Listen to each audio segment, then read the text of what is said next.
सच्चिदानन्दरूपाय विश्वोपत्यादिहेतवे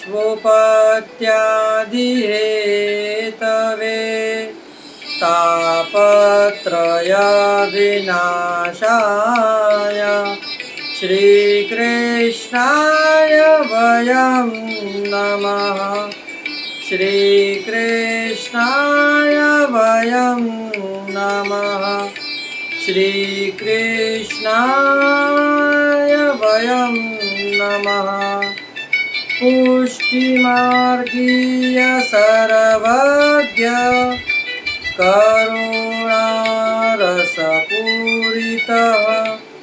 श्रेष्ठफलप्रदाता च तस्मै श्रीगुरुवे नमः।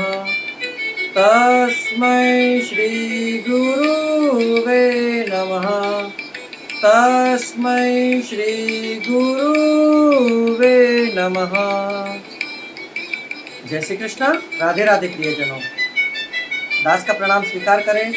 ये दास आपसे नित्य प्रति एक ही विनंती करता है, एक ही आशा के साथ कि यदि आप हमारे इस सनातनी सेवक में नए हों, इस परिवार में नए हों, तो हमारे चैनल को सब्सक्राइब करके बेल आइकन बटन को दबा दीजिए। हमारे और सोशल साइट हैं, यूट्यूब, फेसबुक, इंस्टा, इन सब पर आप चेतन भाई मुखिया जी के नाम को टाइप करके फॉलो कर लीजिए, जिससे हमारे नित्य प्रति के सत्संग आप तक पहुंचा दिए जाया करें। तो प्रियजनों, आज जिस वैष्णव के बारे में हम आपसे सत्संग करना चाहते हैं, वह वैष्णव अपने आप में ही एक विरक्त वैष्णव है। जिनके बारे में हम आपसे बताएं, जितने ही वह विरक्त हैं, उससे ज़्यादा उनकी स्त्री, उनकी पत्नी। तो आज हम आपसे बताना चाहेंगे ऐसे वैष्णव के बारे में। जी, आप समझ तो गए होंगे, हम रामदास साचोरा ब्राह्मण के बारे में बात करना चाह रहे हैं। ये श्री नटवर गोपाल जी के स्वरूप की सेवा करते और श्री वल्लभाचार्य जी की पादुका जी की सेवा करते। आज हम आपसे इन्हीं के बारे में सत्संग करने वाले हैं।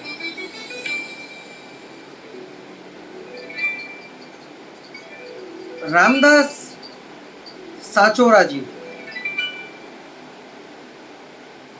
इन्होंने शादी करने के बाद परिक्रमा करने के लिए चले। कितने टाइम के बाद ये एक बार की परिक्रमा करके आए। जब अपने घर पहुँचे तो 2-4 दिन घर पे रहने के बाद इन्होंने अपनी स्त्री का अंगीकार नहीं किया। वहाँ से ये द्वारका चले तो इनकी स्त्री इनके साथ चलने लगी, तो इन्होंने साथ चलने के लिए उनसे मना कर दिया।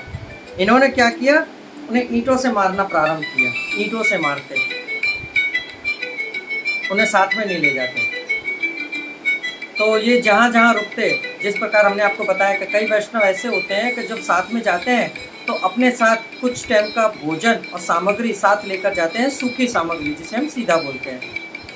तो रास्ते में प्रभु साथ में चलते हैं इनके झांपी जी में, तो वहाँ रास्ते में मुकाम करके ठाकुर जी के लिए सामग्री सिद्ध करते और प्रभु को भोग अंगीकार कराने के बाद स्वयं उस प्रसाद को लेते। तो ये जब प्रसाद लेते तब अपनी स्त्री से पूछते नहीं।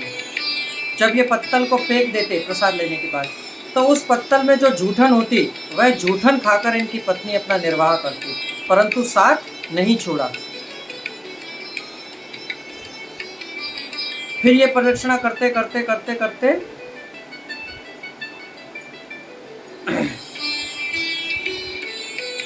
आचार्य श्रीमद वल्लभाचार्य जी के वहां तक पहुंचे। तब इनको रणछोड़ जी ने स्वप्न में दर्शन देकर कहा कि तुम्हारी स्त्री इतनी सुपात्र है तो तुम इनका अंगीकार क्यों नहीं कर रहे हो।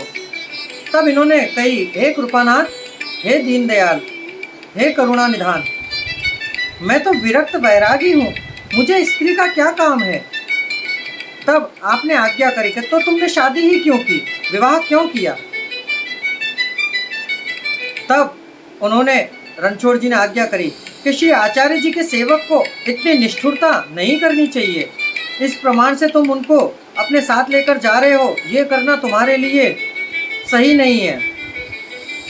तब कुछ समय के बाद रामदास जी अपनी स्त्री का अंगीकार किया।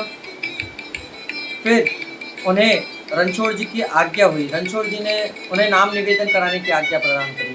तब इन्होंने कही कि प्रभु मैं कैसे नाम निवेदन करा सकता हूँ।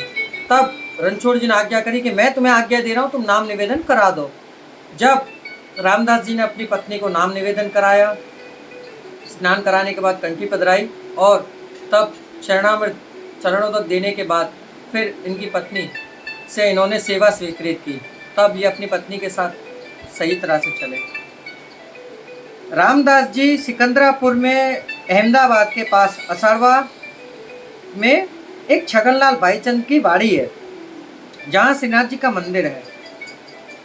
वहाँ श्यामदास जी करके एक भाई हैं। वह जब परिक्रमा के दौरान श्री महाप्रभु जी जब नरोड़ा पधारे थे, तब उनके पास दादा हरि की वाव का जल आरोगा। तब रामदास जी जो स्वयं श्री वल्लभाचार्य जी की पादुका जी की सेवा करते, नटवर गोपाल जी की सेवा करते, वह उन्हें वहीं प्राप्त हुई और वह इनकी सेवा बहुत प्रीति से करते। जब श्री वल्लभाचार्य जी तीसरी परिक्रमा के दौरान नरोड़ा पधारे, तब जलघर की सेवा यह रामदास जी ही करते थे स्वयं। तब श्री वल्लभाचार्य जी ने इनको आज्ञा करी कि आज जहाँ से तुम जल भरकर आते हो, वहाँ आज तुम्हारे हाथ में जो भी आए उसे आप पधराते आना। जब इन्होंने जल भरने के लिए बाल्टी को कुएं में पधराया, तब मदन मोहन लाल जी का स्वरूप इनके हस्त में पधारा, जो ये लेकर आए। तब वहाँ से श्री मदन मोहन लाल जी का स्वरूप पधरा कर इन्होंने उनकी सेवा, वो कुआं आज भी वहीं विराज रहा है और वह पादुका जी भी आज भी वहीं विराज रही हैं। इस प्रकार से दोनों भाई वहाँ सेवा कर रहे हैं ठाकुर जी की, रामदास जी नटवर लाल जी की और गोपाल जी श्री महाप्रभु जी के पादुका जी की। तो प्रियजनों, इस कहानी से हमें ये सीख मिलती है कि देखिए, खुद की स्त्री को ईंटों से मारने के बाद भी वह स्त्री श्री रामदास जी की मार सहन करने के बाद भी पड़ी रही, उन्हें छोड़ा नहीं। वह जो पातल में भोग ले लेते और जो पत्तल में जूठन बचती, उस जूठन से भी अपना निर्वाह किया, परंतु पति का साथ छोड़ा नहीं। आज के समय में कुछ स्त्रियों की बात कर रहा हूँ, हाथ जोड़कर विनती करना चाहूँगा कि यदि कोई और माता बहनों को बुरा लगे तो सारी ही माता बहनें ऐसी नहीं हैं, परंतु कुछ स्त्रियां ऐसी हैं जो पति के सुख में तो उनका साथ देती हैं, परंतु दुख आते ही उन्हें छोड़ देती हैं। और कई स्त्रियां तो ऐसी हैं कि सुख में भी साथ छोड़ देती हैं। कहावत है ना, सुख के सब साथी दुख में ना कोई।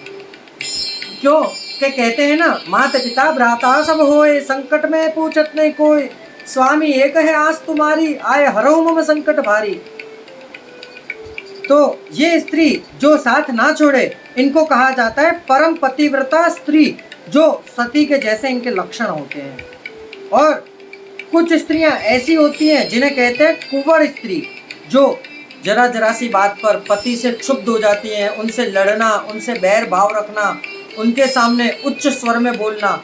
हाँ, ये बात शास्त्रों में लिखी हुई है कि जो नारी अपने सतीत्व का पालन करती है और यदि वह अपने पति के सामने उच्च स्वर में लड़ती है, झगड़ती है, तो वह अपने प्रारब्ध के तो पुण्यों को नष्ट कर ही देती है, अपितु ये चल रहे वर्तमान के भी पुण्यों को नष्ट कर बैठती है। इसलिए माताओं बहनों से निवेदन करना चाहूँगा कि अपने पति की सेवा करें नित्य प्रति, कुछ नहीं तो उनके चरणों का आस्वादन करके। आप प्रभु की सेवा ना करके भी अपने पति की सेवा यदि उसी परमात्मा के दृष्टिकोण से करेंगी, तो आपको वही पुण्य प्राप्त होगा जो प्रभु की सेवा से प्राप्त होगा। प्रियजनों, इतनी कथा के बाद दास आपसे आज्ञा लेना चाहेगा। आज्ञा दीजिए, कल फिर मुलाकात होगी नई कथा नए प्रसंग के साथ। जय श्री कृष्णा, राधे राधे।